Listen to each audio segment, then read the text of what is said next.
then he says, وَخَصَّةً لَيْسَ شَيْءٌ يُوجَدُ فَوْقُهُمَا مِنَ الْخَيْرَاتِ يُحْمَدُ حُسْنُ ظَنٍ بِاللَّهِ ثُمَّ بِالْعِبَادِ فَكُنْهُمَا وَجَنِّبَنَّ لِلْعِنَادِ. That there are two qualities that you can't find anything over them that is more praiseworthy from all the good things in the world. حُسْنُ ظَنٍ بِاللَّهِ, having a good opinion of Allah, and we talked about that. I talked about that yesterday and the day before. أنا عند ظن عبدي بي فليظن بي ما شاء. I'm in the opinion of my servant, so let him think whatever he wants. You know, the Quran, من وجد خيرا فليحمد الله ومن وجد غير ذلك فلا يلومن إلا نفسه. Whoever finds good, let him thank God. But whoever finds other than that, let him blame only himself. People don't reflect on the meaning of that hadith. If you're finding other than good in your life, then your faith is it's messed up. Because everything is good for the believer. عَجَبًا لِأَمْرَ الْمُؤْمِنِ فَإِنَّ أَمْرَهُ كُلُّهُ لَهُ خَيْرٌ. How wondrous is the affair of the believer. All of his affair is good, or her affair. That's the hadith. Suhaib al-Rumi relates. In atahu Allahu shakar. Right? If God gives him, he's patient. Wa in abtadahu sabar. And if he tries him, if he gives him, he's grateful. If he tries him, he's patient. وَلَيْسَ ذَلِكَ لِأَحَدٍ إِلَّا الْمُؤْمِنِ وَلَيْسَ ذَلِكَ لِأَحَدٍ إِلَّا الْمُؤْمِنِ. And that, nobody has that state except a believer. Somebody who has belief. That when they get afflicted, mashallah, قَدَّرَ اللَّهُ مَا شَاءَ فَعَلَ. This is Allah. Because Allah is doing everything. And so what He's saying is, have a good opinion of Allah.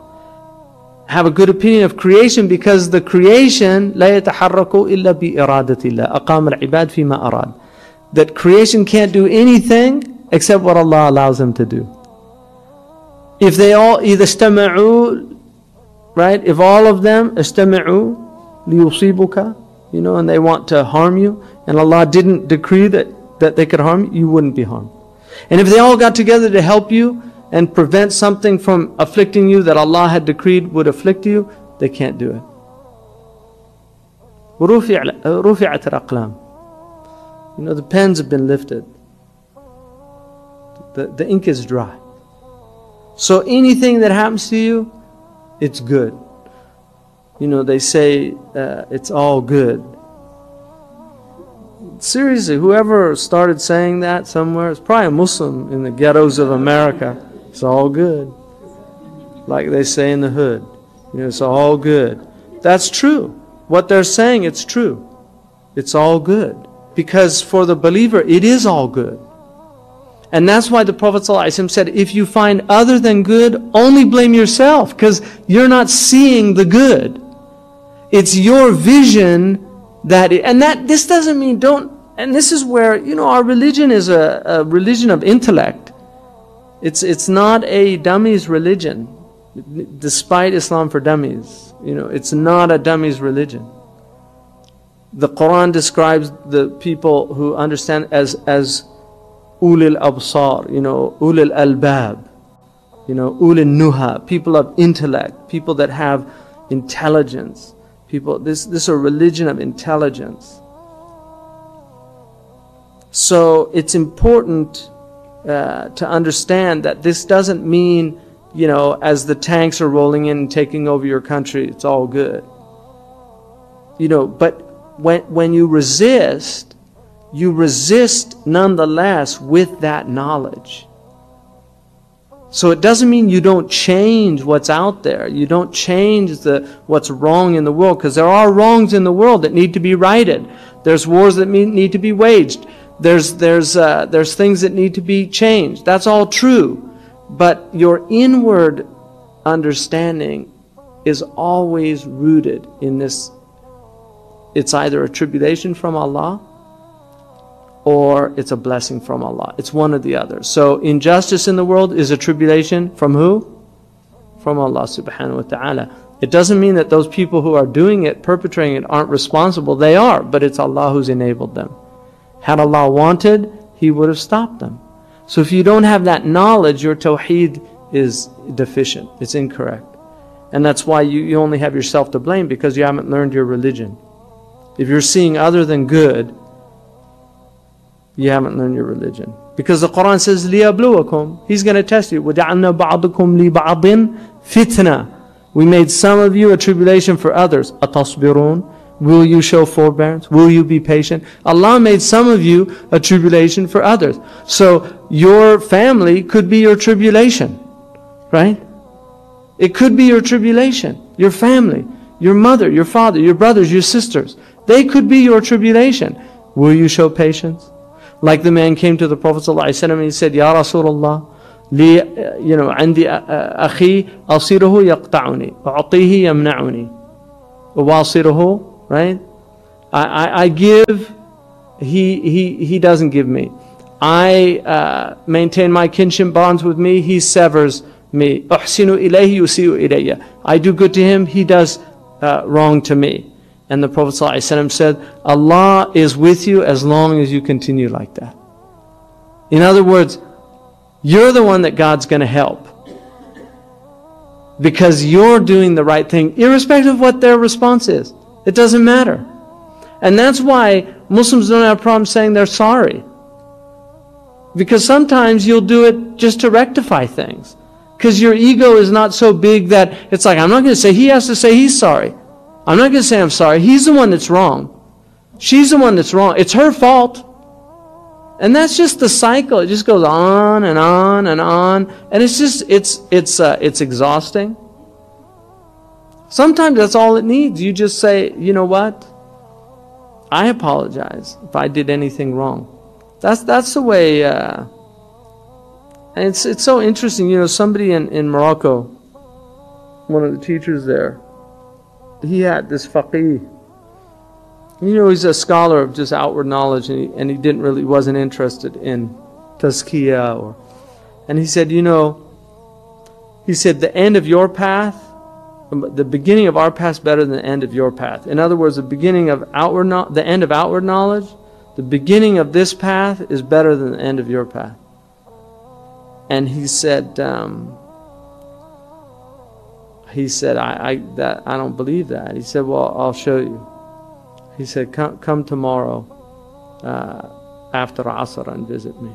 And he had his students, and he said, when this faqih is going to come in, and when he greets you, don't reply, don't say anything, don't reply to him. So he said, so he comes in and he says, Assalamu alaikum. Nobody says anything. He says, Assalamu alaikum. Nobody says anything. He says, Assalamu alaikum.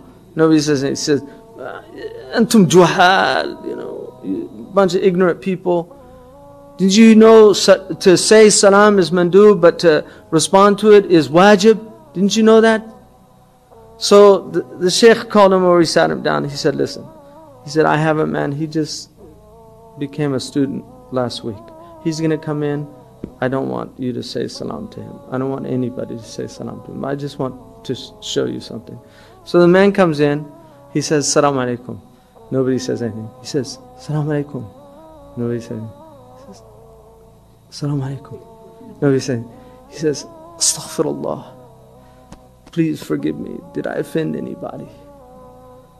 Wallahi, forgive me if I did anything wrong. And that's what he said. You know, it's like the beginning of that path better than the end of the other path, if it's always pointing outside yourself. You know, and there's a lot of people, that's just where they're at, the blame game. But if you read the Quran, go through the Quran, and you look who blames in the Quran. Just look at the people that blame, and then look at the people that blame themselves.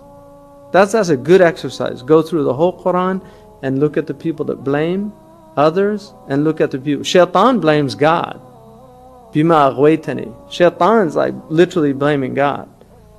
Adam alayhi salam could have said, you tricked me, you put that tree there, and then you sent Iblis, and I thought he was actually a friend, and he could have done that.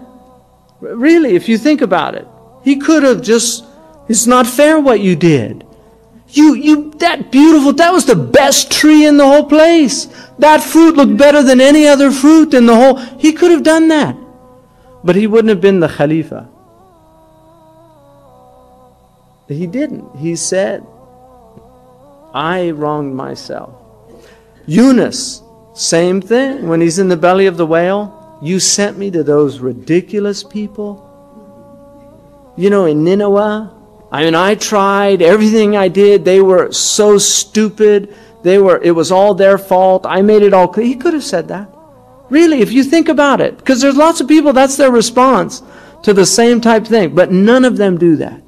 The Prophet ﷺ, when he went to Ta'if, he could have done the same thing. Look at these people. Smash them between mountains.